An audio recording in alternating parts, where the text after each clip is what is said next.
하나님 말씀 보겠습니다. 하나님 말씀 데살로니가 전서 3장 1절에서 13절까지입니다. 데살로니가 전서 3장 1절에서 13절까지 좀 긴 말씀이지만 제가 봉독해 드리겠습니다. 3장 1절에서 13절까지 봉독합니다. 이러므로 우리가 참다 못하여 우리만 아덴에 머물기를 좋게 생각하고 우리 형제 곧 그리스도의 복음을 전하는 하나님의 일꾼인 디모데를 보내노니 이는 너희를 굳건하게 하고 너희 믿음에 대하여 위로함으로 아무도 이 여러 환난 중에 흔들리지 않게 하려 함이라. 우리가 이것을 위하여 세움받은 줄을 너희가 친히 알리라. 우리가 너희와 함께 있을 때에 장차 받을 환난을 너희에게 미리 말하였는데 과연 그렇게 된 것을 너희가 아느니라. 이러므로 나도 참다 못하여 너희 믿음을 알기 위하여 그를 보내었노니 이는 혹 시험하는 자가 너희를 시험하여 우리 수고를 헛되게 할까 함이니 지금은 디모데가 너희에게로부터 와서 너희 믿음과 사랑의 기쁜 소식을 우리에게 전하고 또 너희가 항상 우리를 잘 생각하여 우리가 너희를 간절히 보고자 한가 같이 너희도 우리를 간절히 보고자 한다 하니 이러므로 형제들아 우리가 모든 궁핍과 환난 가운데서 너희 믿음으로 말미암아 너희에게 위로를 받았노라. 그러므로 너희가 주 안에 굳게 선즉 우리가 이제는 살리라. 우리가 우리 하나님 앞에서 너희로 말미암아 모든 기쁨으로 기뻐하니 너희를 위하여 능히 어떠한 감사로 하나님께 보답할까. 주야로 심히 간구함은 너희 얼굴을 보고 너희 믿음이 부족한 것을 보충하게 하려 함이라. 하나님 우리 아버지와 우리 주 예수는 우리 길을 너희에게로 갈 수 있게 하시오며 또 주께서 우리가 너희를 사랑한가 같이 너희도 피차감과 모든 사람에 대한 사랑이 더욱 많아 넘치게 하사 너희 마음을 굳건하게 하시고 우리 주 예수께서 그의 모든 성도와 함께 강림하실 때에 하나님 우리 아버지 앞에서 거룩함에 흠이 없게 하시기를 원하노라. 아멘. 할렐루야. 이 가정이라고 하는 것은 우리를 낳아주고 또 길러주고 세상을 떠날 때까지 끊어버릴 수 없는 삶의 터전이 바로 가정입니다. 마찬가지로 우리 교회도 그렇습니다. 교회 역시 우리 믿는 자들의 영적 가정입니다. 정말 영적 가정으로서 우리가 교회를 통해서 하나님의 자녀로 선택되고 또 교회를 통해서 영적으로 양육을 받고 또 우리가 저 천국에 이를 때까지 참 떠날 수 없는 그런 신앙의 터전이 바로 교회인 것을 알 수가 있습니다. 그러므로 오늘 우리 믿는 자들에게 있어서 교회가 얼마나 중요한지 몰라요. 그런데 많은 성도들이 이 교회에 대한 그런 의미를 잘 알지 못하고 신앙생활하는 그런 경우를 많이 보게 됩니다. 많은 사람들이 이 교회를 단지 십자가가 달려있는 건물로만 생각하는 사람들이 있어요. 그러나 여러분 이 교회란 것은 결코 건물을 의미하는 것이 아닙니다. 그래서 구약에 보면은 히브리어로 카할이라고 그러는데 이 말은 무슨 뜻이냐면 부르다라고 하는 그런 뜻이 있습니다. 그러니까 오늘 하나님은요 반역하고 또 죄악에 빠진 그 인류 가운데서 자기의 백성을 삼으시려고 하나님께서 그 세상 가운데서 자기의 백성을 삼으시라고 사람들을 카할 부르셨다는 거예요. 그러니까 그 부르심의 공동체가 뭐냐? 그것이 교회라고 하는 거예요. 여러분 에덴 동산에서 반역한 그런 아담과 하와에게 하나님께서 부르셨어요. 아담아 어디 있느냐라고 부르셨어요. 또 믿음의 조상 아브라함을 그 우상 섬기던 곳에서 아브라함아 아브라함아 부르셨던 것을 알 수가 있습니다. 모세를 통해 이스라엘 백성들을 애굽에서 불러내셨어요. 이같이 하나님의 부르심에 순종함으로 모인 무리가 곧 하나님의 백성이고 그게 교회라고 하는 거예요. 그러니까 건물, 십자가 달린 건물이 교회가 아니라 여기 모인 오늘 우리들이 교회라고 하는 거예요. 신약에서도 마찬가지입니다. 교회를 에클레시아라고 그렇게 부릅니다. 여기 에클레시아라고 하는 말은 에크라고 하는 어디로부터라고 하는 말과 클레시아라고 하는 부름받은 사람들이라고 하는 말이 합쳐진 말이에요. 그러니까 교회라고 하는 것은 어디로부터, 누구로부터? 하나님께로부터 부름받아 모인 무리다. 이것이 교회라고 하는 거예요. 그러니까 교회란 예수 그리스도를 믿어서 구원받은 성도들의 단체, 성도들의 모임이 뭐예요? 그것이 교회라고 하는 거예요. 그러므로 여러분, 우리가 신앙생활은 혼자 할 수 없어요. 신앙생활은 혼자 할 수 없어요. 제가 알래스카에서 있을 때 어떤 권사님이, 믿음이 참 좋은 권사님이 계셨어요. 기도도 얼마나 잘하시는지 몰라. 그런데 교회에서 어떤 교인하고 쌈이 붙어가지고 싸움을 하는데, 야, 저분이 저렇게 기도 잘하는 분이었던가 할 정도로 입에 담지 못할 그런 말을 욕을 하면서 싸움을 하더라고. 그러든지 교회에서 싸움 나면은 다 나가는 거죠. 두 사람이 다 교회를 떠나는 거예요. 그래서 그분이 떠났어요. 그 권사님이. 근데 그 자녀들은 교회에 있고, 그래서 안 찾아갈 수 없어서 그 권사님을 찾아갔어요. 주일 예배 끝나고 찾아갔더니, 아이고, 집 안에 들어갔는데 무서워서 못 들어가겠더라고. 꼭 무당집같이 해놨어요. 촛불을 다 켜놓고요. 막 그래요. 그래서 아니, 권사님 이게 뭐예요? 내가 집 안에서 나 혼자 예배 드려요? 그러는 거예요. 혼자서 불 켜놓고 촛불 켜놓고 그러고서 예배 드린다는 거예요. 여러분, 신앙생활은 혼자 하는 것이 아니에요. 혼자 하는 것이 아니에요. 그래서 하나님께서 우리 교회를 세운 거예요. 그래서 교회라고 하는 곳, 이곳에 모여서 또 이 교회라고 하는 곳에서 사명을 다하고 또 이 교회에 함께 모인 하나님의 말씀에 순종해서, 부르심에 순종해서 모인 지체들끼리 아름다운 친교를 나누면서 신앙생활하는 것. 여러분, 이것이 진정한 신앙생활이라고 합니다. 그러니까 신앙생활을 혼자 하는 게 아니에요. 사람은 혼자 살 수 있게 하나님께서 만들지 않았어요. 다 같이 더불어 살게 만들었어요. 자녀들이 다 출가하고 두 분만 이제 살고 있는 그런 장로님, 권사님이 계셨는데, 그 장로님이 먼저 하늘나라에 가셨어요. 그 권사님 혼자 이제 아직까지도 은퇴할 나이는 안 돼서 직장을 그렇게 다니시는 권사님이신데, 그 장로님이 돌아가신 후에 제가 그 권사님에게 질문했어요. 권사님, 장로님 돌아가신 후에 가장 무엇이 힘들어요? 그러고 물어봤더니 그 권사님이 직장에 갔다가 집에 와서 문을 열고 집안에 탁 들어오는데 대화할 상대가 없다고 하는 것이 제일 힘이 들더래요. 제일 힘이 들대, 그게. 아무리 무뚝뚝한 남자라도요, 그 유머에 보면은 집에 들어와서 세 마디는 한대요. 하나는 애들은 그러고 묻는 거 한마디, 야, 밥 먹자. 그래서 밥 차려서 밥 먹는 거 하고 밥 다 먹고는 자자. 그 세 마디를 한다는 거예요. 애들은 밥 먹자, 자자, 이렇게 세 마디를 한다는 거예요. 여러분, 무심한 남편 같지만 그래도 그렇게 세 마디라도 하는 남편이 있다고 하는 것이 여러분 얼마나 행복한 거예요. 그래도 집안에 들어가서 말할 수 있는 상대가 있다는 것이 얼마나 이게 감사한 건지 몰라요. 여러분, 사람은 혼자 못 살아요. 같이 더불어 살게 돼 있는 거예요. 그래서 하나님께서는 가정도 만들어 주셨어요. 그리고 교회도 그렇습니다. 지체들이 모여서 더불어 신앙생활 할 수 있도록 교회도 하나님께서 만들어 주신 거예요. 세워 주신 거예요. 여러분, 그렇습니다. 아까도 말씀드렸지만은요, 교회는 지체들이 모인 공동체예요. 지체들이 모인 공동체. 그러므로 혼자 독불장군식으로 혼자서 신앙생활 할 수 있는 것이 아니라고 하는 거예요. 여러분, 어떤 분들은 교회 생활하는 것을 굉장히 힘들게 생각하시는 분들이 있어요. 여러분 가운데도 아마 이 교회 생활 참 힘들다 그렇게 생각하는 분들이 있을 줄 압니다. 여러분, 왜 교회 생활이 그렇게 힘이 든지 아세요? 왜 교회 생활이 힘든지 아세요? 그것은 다른 것이 아니에요. 사는 방식도 틀리고 재능도 틀리고 생각도 다른 여러 지체들이 함께 모여서 같이 생활하기 때문에 이게 다 이게 힘든 거예요. 이게 힘든 거예요. 우리 옛말에도 가지 많은 나무 바람 잘 날 없다 그랬잖아요.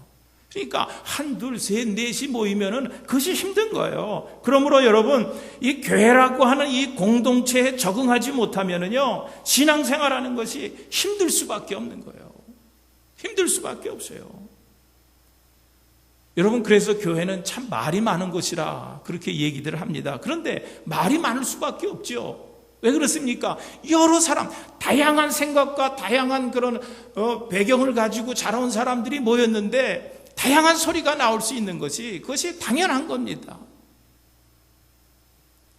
어느 교회에서 당회로 모였다는 거예요. 그 장로교는 당회라 그러는데 장로님들끼리 모이는 그런 당회가 있어. 교회 이제 건축에 대한 것을 이제 의논하려고 모였는데 그 교회 하나 짓는데도 얼마나 다양한 음성이 나오는지 모르는 거예요. 건축을 전공한 어떤 교수님은, 교수 장로님은 교회를 아름답게 져야 된다고. 또, 음악을 전공한 그런 장로님은 교회는 음향이 좋아야 된다고 그렇게 또 주장하고. 또, 학교 선생님 장로님은 교회는 애들을 잘 가르칠 수 있도록 교실이 많아야 된다고 주장하고. 또, 정치하는 어떤 장로님은 교회는 무조건 다른 교회보다 좀 커야 된다고 그렇게 주장을 하고. 그러니까 당회에서 장로님들끼리 모여가지고 이 교회 짓는 것에 대해서 얘기하는데 서로 의견이 다양한 거예요. 그런데 그렇게 다양한 의견들을 문제 삼으려고 하면은요, 그 교회 생활이 쉽겠어요? 문제 삼으면은요, 쉽지가 않습니다. 어려운 거예요. 그래서 실제로 그런 분들 봅니다. 아유, 교회가 말도 많고 이 사람은 이렇게 주장하고 저 사람은 저렇게 주장하고, 아유, 난 그런 거 듣기 싫어. 나는 그래서 교회 그냥 다니기만 한다. 그래서 교회 일에 나는 간섭 안 한다, 관여 안 한다. 그러고 교회만 왔다 갔다 하는 그런 사람들도 있습니다. 여러분, 그런데요, 그런 사람은 교회라고 하는 것을 이해하지 못하기 때문에요. 여러분, 교회라고 하는 것을 이해한다고 하면은요, 우리가 그렇게 마냥 교회만 다니고 교회에 참여하지 않는 것은 제대로 신앙생활하는 것이 아니에요. 교회를 이해하지 못하기 때문에 그런 거예요. 여러분, 오늘 본문은요, 바울이 그 데살로니가 교회에 보낸 편지의 내용입니다. 물론 사도 바울과 또 사도 바울의 제자들과 데살로니가 교인들의 관계를 우리에게 본 그 내용에서 잘 보여주고 있지만은요, 오늘 이 말씀은 궁극적으로 꼭 사도 바울과 데살로니가 교인의 관계뿐만 아니라 이 교회라고 하는 공동체 안에서 지체들이, 성도들끼리 어떻게 좋은 관계를 가지고 신앙생활을 할 것인가에 대해서 구체적으로 말씀해 주시는 것이 오늘 본문의 내용인 것입니다. 여러분, 오늘 우리가 이 교회라고 하는 이 다양한 의견들, 다양한 사람들이 모인 이런 그 교회라고 하는 이 곳에서 서로 어떤 관계를 가지고 신앙생활을 해야 되겠느냐 하는 것을 오늘 본문을 통해서 우리에게 자세히 말씀해 주고 있는 거예요. 그 중에 첫째가 뭐냐고 하면은 서로 우리 교인들끼리 위로하는 관계가 되라는 거예요. 위로하는 관계가 되라는 거예요. 오늘 우리가 읽은 본문 말씀 2절을 보세요. 2절을 보면은 거기 그런 말씀을 주고 있죠. 우리 형제 곧 그리스도의 복음을 전하는 하나님의 일꾼인 디모데를 너에게 보내노니 이는 너희를 굳건하게 하고 너희 믿음에 대하여 위로함으로, 너희 믿음에 대하여 위로함으로 디모데를 보낸다라고 하는 거예요. 그러니까 우리가 너희를, 디모데를 보내서 너희 믿음에 대해서 위로하겠다는 거예요. 그리고 오늘 보면 또 7절을 보세요. 7절을 보면 이러므로 형제들아 우리가 모든 궁핍과 환난 가운데서 너의 믿음으로 말미암아 너에게 위로를 받았노라 그래서. 여러분, 이건 무슨 말이냐고 하면은 지금 이 데살로니가 교회는요, 사도 바울이 2차 전도 여행 때 가서 전도하고 세운 교회가 이 데살로니가 교회입니다. 그러니까 그 사도 바울이 데살로니가 교회에 이 편지 보내는, 이 데살로니가 전서 편지 보낼 때는 이 데살로니가 교회 교인들이 교회가 개척된 지, 예수 믿은 지 1년도 채 되지 않은 그런 사람들이에요. 햇벙어리 사람들입니다, 신앙적으로 보면. 그런데 보세요. 이러므로 형제들아 우리가 모든 궁핍과 환난 가운데서 너희 믿음으로 말미암아 너에게 뭐 받았다는 거예요? 위로를 받았다는 거예요. 예수 믿은 지 1년밖에 되지 않은 사람들, 교회가 개척된 지 1년도 채 되지 않은 그런 교인들로 하여금 사도 바울이 위로를 받았다는 거예요. 여러분, 사도 바울은 어떤 사람이에요? 우리가 경험하지 못한 신비한 세계 3층천까지 갔다 온 사람이에요. 신비한 그런 영의 세계를 경험한 사람입니다. 그런데 그런 사도 바울이 채 1년도 안 된 그런 데살로니가 교회 교인들에게 뭘 받았다는 거예요? 위로를 받았다고. 여기 위로라고 하는 말은 어떤 의미가 있냐고 하면요, 어떤 사람을 정신적으로 영적으로 돕기 위해서 옆에 서 있다라고 하는 의미예요. 이 위로라고 하는 것은 어떤 사람을 도우려고 옆에 서 있는 게 위로라는 거예요. 그래서 그 사람이 옆에 서 있다가 그 사람이 무슨 일을 당하고 어려움을 당하면은 옆에 서 있다가 도와주는 것, 여러분, 그것이 위로라고 하는 의미가 있는 거예요. 여러분, 이 세상에 위로가 필요 없는 사람은 한 사람도 없어요. 다 위로가 필요한 사람들입니다. 오늘 우리가 이 자리에 나왔는데 여러분 모두가 다 위로받기 위해서 나온 사람들, 다 위로가 필요한 사람들입니다. 어떤 분들은 목사는 위로가 필요 없는 사람이라고 그렇게 생각을 합니다. 맨날 공부하고 기도하고 성경 보고 신앙생활 이렇게 하니까 목사는 그냥 스스로 위로받고 되는 줄 알아요. 그래서 목사는 위로가 필요 없는 사람인 줄 압니다. 그러나 여러분, 그렇지 않아요. 여러분, 목사도요, 위로가 필요한 사람이에요. 목사도요, 목회하다 보면 낙심될 때가 있습니다. 사실 목사는 설교 준비를 늘 하고 또 주일마다 수요 예배 또 새벽마다 하여튼 이 설교 준비해서 설교를 합니다. 그러면 이 설교는 문제가 없을 것 같은데 여러분, 그렇지 않아요. 가장 긴장되는 것이 바로 이 설교입니다. 준비하면서도 전하면서도 가장 긴장되는 게 이 설교예요. 성가대에서 성가대 늘 매일 아침에 빵을 준비해요. 근데 저에게 빵을 갖다 주시는 분이 계세요. 근데 오늘 그래요, 목사님, 빵을 갖다 드리는데 빵을 안 드시는 것 같아요. 그래서 내가 빵을 안 먹는 게 아니고 예배 끝나고 먹는다고. 내가 예배를 드리기 위해서는 아무것도 먹지 않는다고. 얼마나 긴장이 되면 아무것도 안 먹겠어요. 그렇게 늘 드리는 예배고 설교인데도 그런 긴장이 되는 거예요. 그리고 설교를 끝나고 나면은요, 참 그 위로받기를 참 원합니다. 그래서 아무도 위로해 주지 않을 때는 집에 차를 타고 가면서 우리 집 사람에게도 물어봅니다. 일부러. 여보, 오늘 설교가 어땠어? 그 우리 집 사람은 아유, 참 은혜 받았다 그래. 우리 집 사람은 매주 은혜 받는데 내 설교에 그냥 지나가면서 하는 소리 같지만은 공연히 나를 위해서 해주는 그런 얘기 같지만 그래도 그게 굉장히 위로가 되고 힘이 되더라고요. 그래서 저는 설교가 끝나고요, 밥 먹고 나면은 이렇게 교인들 옆에 왔다 갔다 어슬렁거립니다. 지지난주인가요? 그렇게 어슬렁거리는데 어떤 젊은 집사님이 나를 손을 콕 붙잡으면서 눈물을 글썽이면서 목사님, 오늘 너무 은혜 받았어요. 그렇게 막 내 손을 잡고 그렇게 말씀해 주시는데 눈물이 헐컥 나는 것 같아요. 그리고 얼마나 위로가 되는지. 여러분, 목사도 위로가 필요한 거예요. 그러니까 예배 끝나고 밥 먹고 여러분 곁에 어슬렁거리면은 우리 목사님이 뭘 원해서 자꾸 저렇게 우리 곁을 왔다 갔다 하나 그렇게 생각하시고 이제 한마디, 목사님 오늘 설교에 참 은혜 많이 받았습니다. 그렇게 한마디 하면은 일주일 동안 밥을 안 먹어도 될 거예요. 목사도 위로가 필요한 거예요. 여러분, 우리 서로를 위로하는 관계가요, 이것이 얼마나 아름다운 관계인지 몰라요. 가정에서도 아내가 남편을 위로하는 거예요. 얼마나 아름답습니까? 남편이 아내를 위로하고.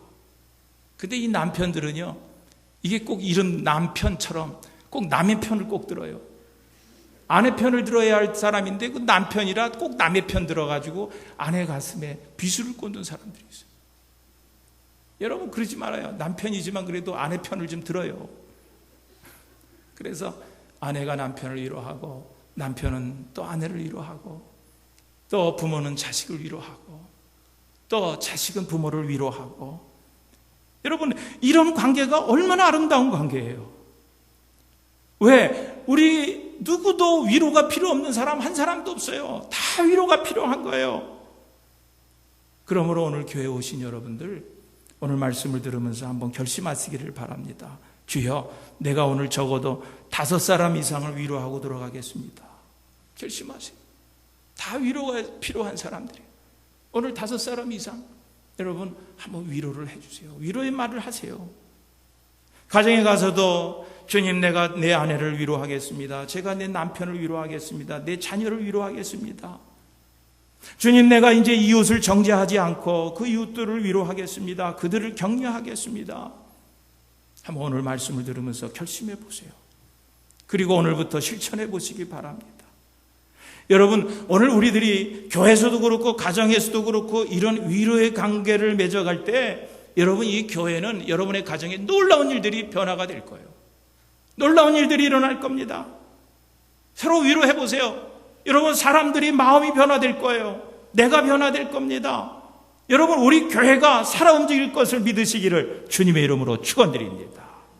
위로하는 관계가 돼야 돼요. 그리고 두 번째는 오늘 본문에 보니까 오늘 그들은요, 친밀한 관계를 가졌습니다. 우린 성도들끼리 서로 친밀한 관계를 가져야 됩니다.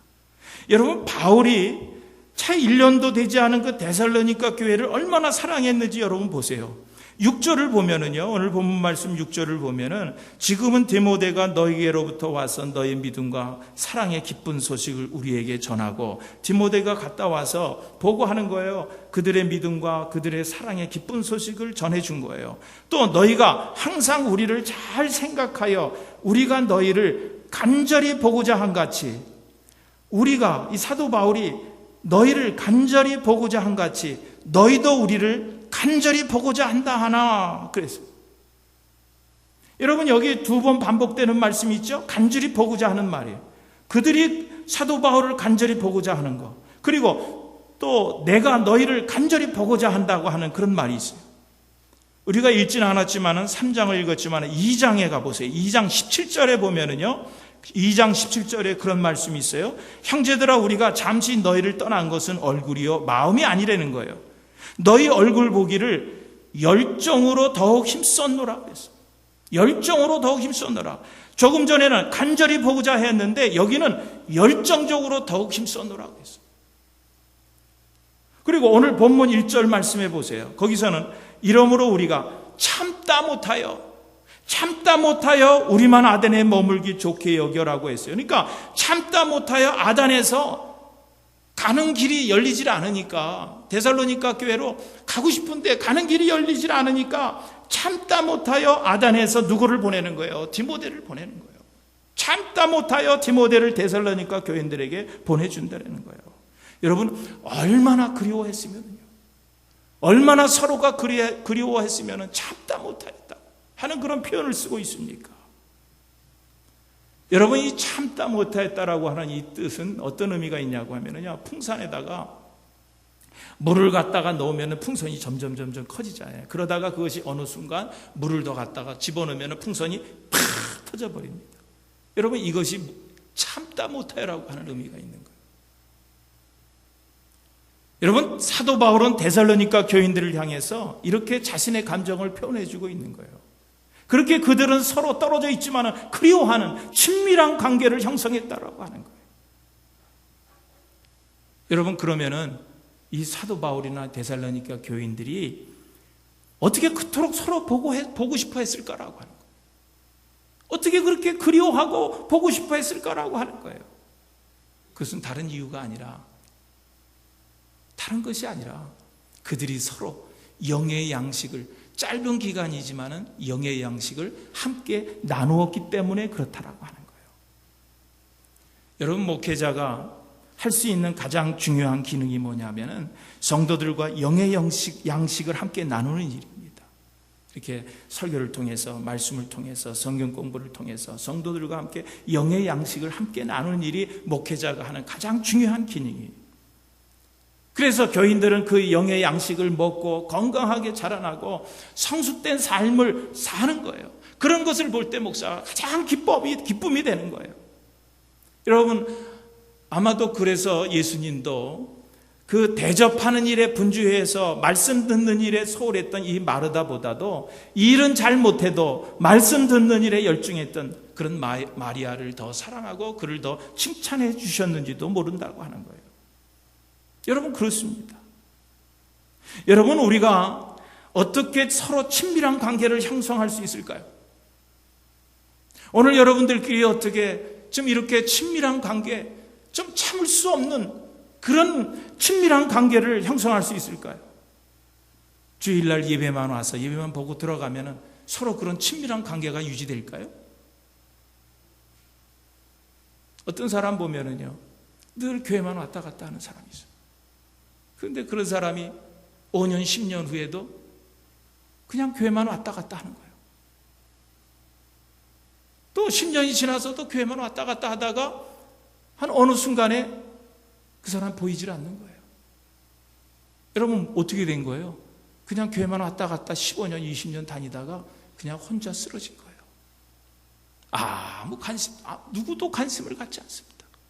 왜? 15년, 20년 동안 그냥 교회만 왔다 갔다 했기 때문에, 교제가 없었기 때문에 아무도 관심을 갖지 않는 거예요. 제가 아는 분, 어떤 분은 큰 교회를 다니시는 분이더라고, 세리토스에 있는. 그분이 한 번은 저에게 그런 얘기를 해요.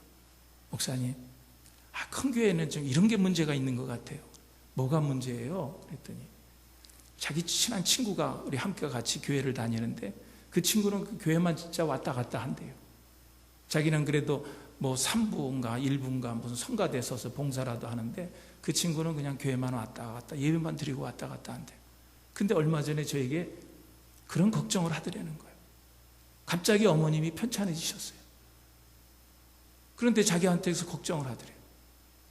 이 교회는 우리 어머님 만일 돌아가시면은 이걸 누구한테 얘기해야 되는 거예요? 그리고 이 장례식을 어떻게 치러야 하는 거야? 그러고 묻더라는 거예요. 그러니까 이분은 교회만 왔다 갔다 하고 교제 없이 그러고 왔다 갔다 하니까 이제 어머님이 돌아가실지 모른다고 하는 그런 생각에 그러면 어떻게 하나? 이걸 어떻게 어디다 알리고 어디서 도움을 받아야 되고 이걸 모르는 거예요. 그래서 걱정을 하는 거예요. 물론 큰 교회는요, 그런 일들이 있을 거예요. 물론 우리 교회 같이 이런 교회는 그렇게 그런 일은 없을 수 있지만 어쨌든 큰 교회 다니시는 분은 그런 걱정을 하더라고요. 여러분, 새로 오신 교우들 보면은요, 오늘 우리 모두가, 저도 그렇고 우리 장로님들도 그렇고 또 새가족 팀에서도 그렇고 그냥 나가는 사람 붙잡고 식사하시고 가세요. 식사라도 하고 가세요. 그렇게 간곡하게 부탁을 드립니다. 어떤 사람들은 뿌리치고 가는 사람도 있고 또 그 간곡한 부탁에 못 이기는 척하고 들어와서 또 친결하고 가시는 분들도 있어요. 여러분, 왜 목사도 그렇고 장로님들도 그렇고 교인들이 식사라도 하고 가라고 친교실로 끕니까? 왜 저렇게 간곡하게 부탁을 합니까? 그 교인 교회에 등록시키려고요? 우리 교회 밥 한 것이 남아 돌아가기 때문에 그 사람 밥 한 끼 대접하려고요? 물론 그런 의도도 있지만은 여러분, 그것보다도 더 큰 의도는 그 사람으로 하여금 교회라고 하는 것이 얼마나 중요한 것이라는 것을 지금 가서 보고 배우라는 거예요. 지금 알라는 거예요. 지금 깨달으라는 거예요. 여러분, 우리 교인들, 우리 옆에 사람들이요, 어려울 때 가장 먼저 찾아갈 수 있는 사람들이 여러분 옆에 앉은 사람들이에요.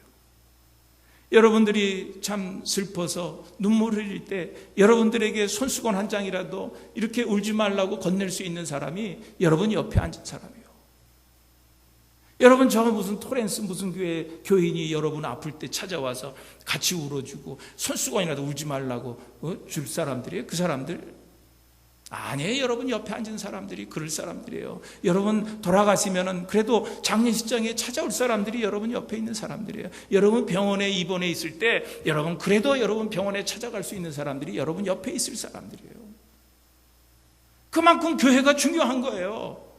그러니까 새로 왔을 때 온 사람들에게 가서 밥 한 끼 먹고 가자, 교제하고 가자라고 하는 건 그 사람들이 당신들이 교회가 얼마나 중요한 것인가를 좀 알려는 거예요. 여러분, 행복이라고 하는 거, 여러분 이것이 교회에서 오는 것임을 여러분 깨달으시기를 주님의 이름으로 축원합니다. 다른 데서 오는 거 아니에요. 교회 와서 우리 교인들끼리 서로 교제하고 친밀한 가운데서 거기에 행복이 있는 거지. 여러분, 교회만 왔다 갔다 하면서 예배 드리는 거, 여러분 그렇지 않아요. 여러분, 하나님께 우리가 언젠가는 하나님 앞에 설 때가 있어요. 하나님께 여러분들 가실 때 하나님께서 여러분에게 물으십니다. 너 어디서 신앙생활 했냐? 네, 토렌스에 있는 그 시온교회에서 신앙생활 했습니다. 그래? 그러면은 너 그 성도들 가운데 너와 가장 친밀하게 관계를 가지고 교제했던 그런 성도가 몇 명이나 있느냐? 그게 누구냐? 물었을 때 여러분과 하나님 앞에서 시온교회에서 교제하면서 신앙생활하면서 가깝게 친밀하게 교제를 나누었던 성도 누구 이름을 댈 사람이 몇 사람이나 돼요? 여러분, 몇 사람이나 됩니까? 우리 교인들 가운데도요, 심지어 장로님 권사님들 가운데에도 새로 오신 분들, 제가 무슨 대화하는 자리에서 어떤 교우 이름을 대면은 그 이름하고 얼굴하고 이게 맞아지지를 않는 거예요. 이름은 듣긴 들었는데 그 사람 얼굴이 어떻게 생겼는지를 모르는 경우가 너무나 많이 있습니다. 그러면 이게 참 우리 교회 문제예요. 얼굴은 아는데 그 사람이 이름은 몰라요. 그러니까 그만큼 그런 교인들 간의 그런 그 교제가 무관심하고 그만큼 그렇게 약화되는 거예요. 여러분, 교회는 그런 것이 아니에요. 여러분, 오늘 시간에 한번 눈을 감고 잠시 생각해 보세요. 하나님 앞에 갔을 때 내가 신앙생활할, 시온교회에서 신앙생활할 때 너하고 아주 가깝게 교제하며 서로 위로하고 친밀하게 있었던 교인들 이름을 한번 대보라 그럴 때 여러분 몇 사람이나 이름을 댈 수 있겠어요?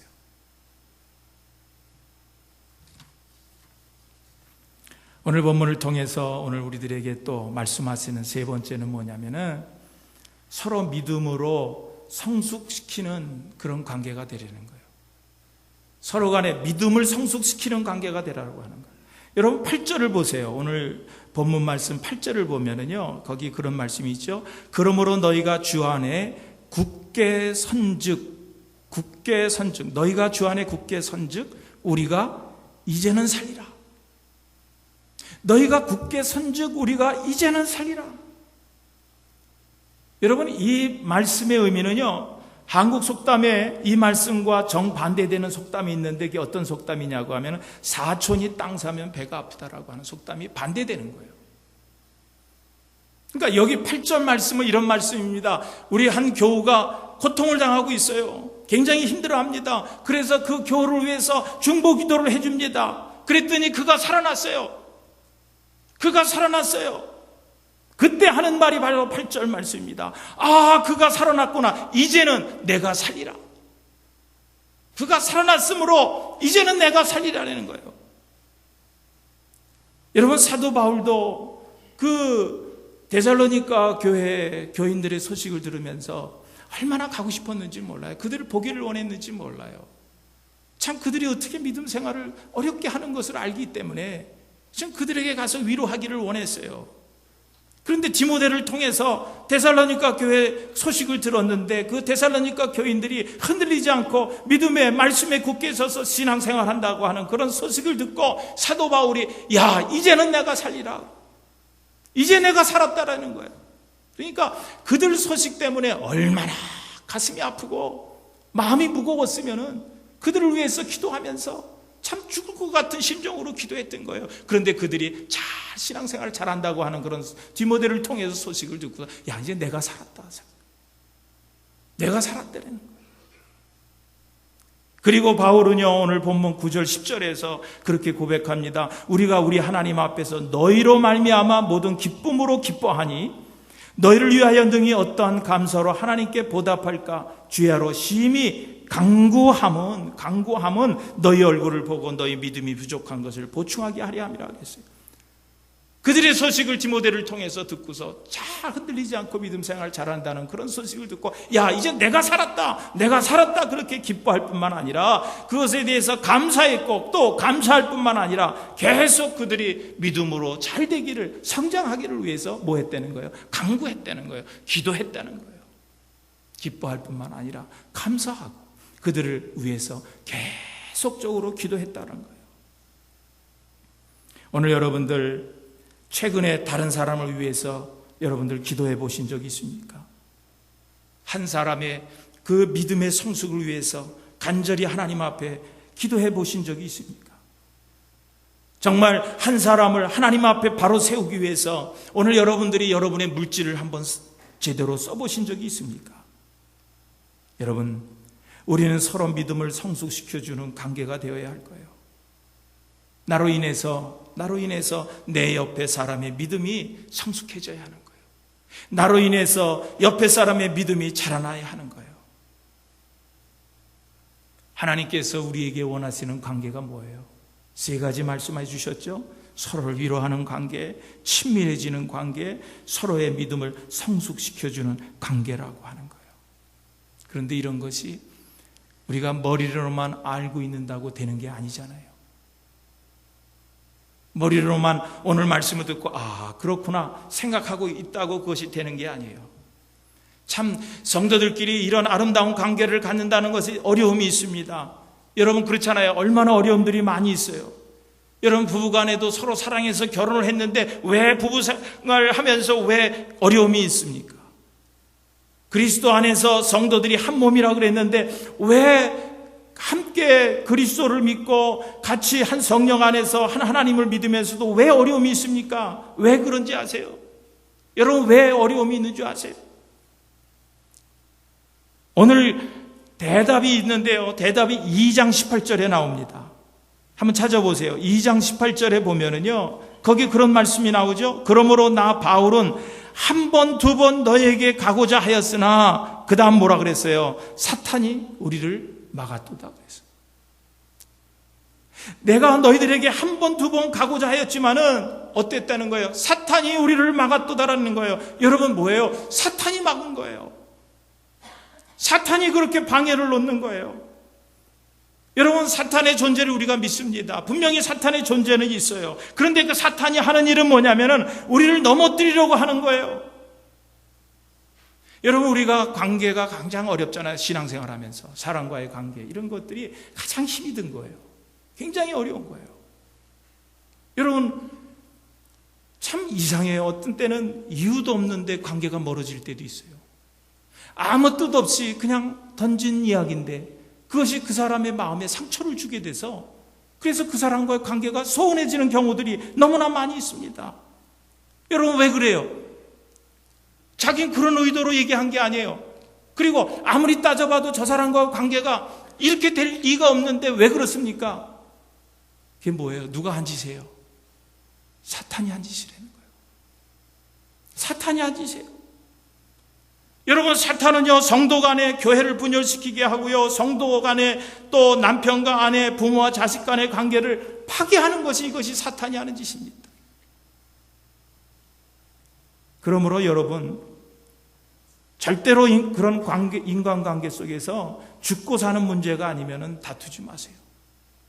정말 이것이 죽고 사는 문제가 아니면 싸우지 마세요. 여러분 반목하고 시기하고 질투하고 다툼 이런 것들이 다 누가 주는 거냐고 하면 사탄이 주는 거예요. 나는 그렇게 생각 안 하는데 이런 마음이 자꾸 생기는 거는 이것은 자꾸 사탄이 자꾸 집어넣어주는 생각입니다. 여러분 그럴 때 그것이 사람과의 관계에서 이것이 영생을 가로막는 일만 아니라고 하면은요 여러분 절대로 다른 사람과 그런 일로 다투지 마세요. 그건 사탄의 도회가 되는 거예요. 사탄이 하는 짓이에요. 그리고 2번째는요, 판단은 다 주님께 맡기세요. 여러분 이상하게도 사람에게는요, 이상한 버릇이 있는데 남을 판단하고 정죄하는 그런 경향이 있어요. 사람에게 그런 것이 있어요. 그런데 오늘 우리는요, 하나님 믿는 사람들입니다. 하나님께서 뭐라 그러셨어요? 남을 판단하지도 정죄하지도 말라고 하나님 말씀하셨어요. 그러므로 오늘 우리가 판단은 누구에게 맡기면 돼요? 주님께 맡기면 돼요. 여러분 판단은 주님께 맡기시고 관계를 가지면요 누구와도 좋은 관계를 유지할 수 있다라고 하는 거예요. 어떤 신혼부부가 결혼을 했는데 참 재미난 참 보고 싶은 그런 쇼가 있었어요. 그런 프로그램이 있었어요. 야 거긴 좀 우리 같이 가서 좀 봤으면 좋겠다 하는 그런 마음이 있었어요. 그런데 어느 날 편지가 하나 날라왔는데 거기를 딱 열어보니까 자기들이 그렇게 가고자 하고 싶었던 그런 쇼 티켓이야, 쇼 티켓. 2장이 딱 들어있는 거예요. 야, 이걸 누가 이걸 보냈는가? 아무리 찾아봐도 이게 보낼 사람을 못 찾는 거예요. 보낼 사람이 없는 거예요. 그래서 봉투를 딱 열어보니까 누가 맞췄는지 알아보세요. 그런데 아무리 누가 이걸 보냈는지 알아맞히려고 해도 안 되는데 시간이 흘러서 쇼를 구경할 그런 시간이 된 거예요. 그날이 된 거예요. 에이, 누군지 모르지만 어쨌든 보낸 거니까 가지고 가서 쇼를 보자. 그러고 가서 2 사람이 즐겁게 가서 쇼를 본 거예요. 그 쇼를 보고 집에 왔더니 집에 문들이 활짝 열려지고 도둑 선생님이 왔다가 다 들고 가셨어요. 깜짝 놀란 거죠. 그래서 집안에 갔더니 그 탁자 위에 종이 쪽지가 하나 이렇게 써 있는 거예요. 근데 거기에 뭐라고 써 있냐? 이제 알겠지? 이렇게 써. 여러분, 사탄이 하는 짓이 이런 거예요. 교묘하게 친구의 모습으로 찾아와서 설득력 있게, 호소력 있게 유익한 정보를 다 제공해 줍니다. 그러나 여러분, 그 사탄에 속으면 안 돼요. 여러분, 사탄의 말을 듣고 살다가는요, 하나님께서 여러분에게 지금까지 주신 그런 선물들, 기쁨과 감사, 이런 평안은 여러분 몽땅 다 잃어버리게 돼 있는 거예요. 사탄의 말을 들으면 하나님께서 지금까지 여러분에 주신 거 다 잊어버립니다. 잃어버립니다. 여러분 다 잃어버리고 뒤늦게 후회해보지만요, 이미 다 빼앗기고 난 후에 이미 늦은 거예요. 여러분, 하나님은요, 우리에게 참 좋은 교회를 주셨어요. 믿습니까? 믿습니까? 여러분, 우리 교회가요, 우리가 생각하는 것보다 참 좋은 교회예요. 물론 교회가 다 좋은 점만 있는 건 아니에요. 단점도 있습니다. 잘못하는 것도 있어요. 그렇지만 여러분, 우리 교회가 가지고 있는 장점을 잘 살려야 돼요. 늘 단점만 바라보는 사람이 있어요.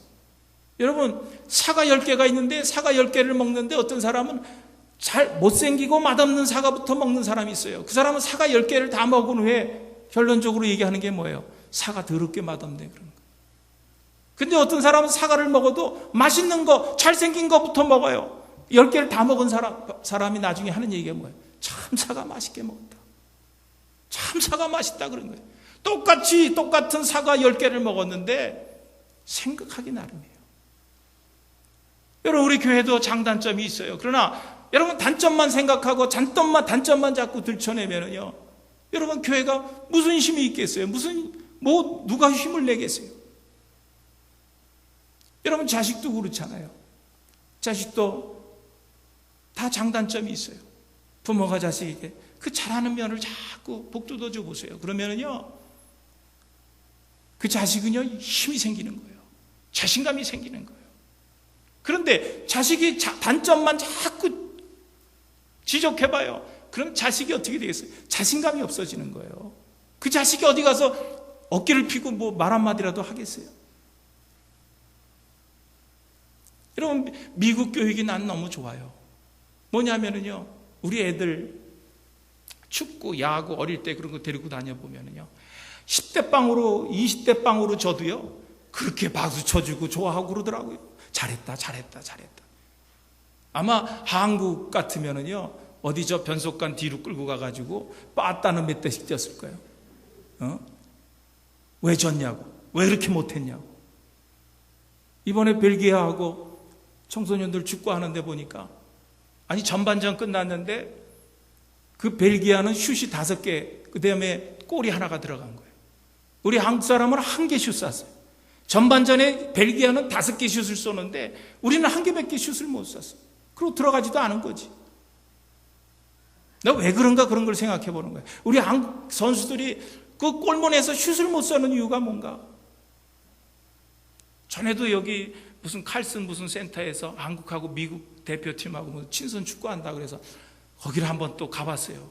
그 그라운드 가서 이제 구경하는데, 아유, 답답해서 집에 오고 싶더라고. 도대체 골문에 가서 슛을 못 쏘는 거야. 왜 그런가 생각해. 맨날 걔들은 어릴 때부터 혼났어요. 골 잘못 넣으면 혼난 거예요.